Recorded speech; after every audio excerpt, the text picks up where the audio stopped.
So, ayan guys, samahan nyo ako kukuha ng pagkain. Ayan guys, kukuha ng pagkain. O, diba?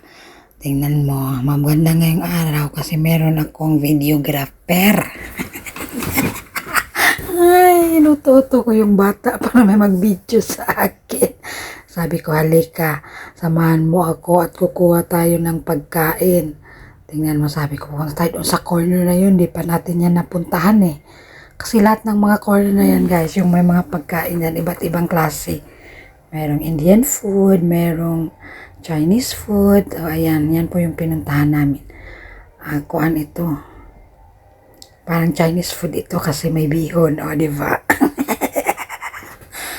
Bihon yan. Sabi ko, picturean mo pa ako dyan. O, yan. Mga fried chicken. Basta, masarap yan guys. Gulay. Mixed veggie. So, yan. Na-enjoy ako ngayong araw na yan guys. At ako ay kumuha of course. Kumuha tayo sus eh. Sayang ang atong 1,000 og bayad. Dili ta mangaon og taman.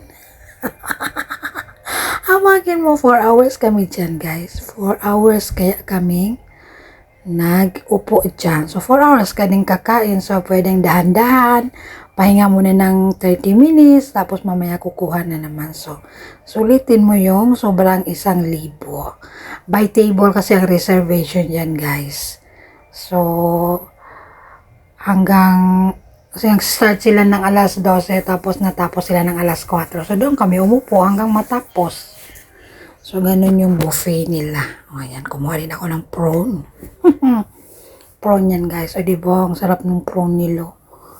Tapos, ayan, ano pang kinuha ko? Hindi na kumuha ng veggie. Ano pang kinuha ko? Wala, no, yun lang.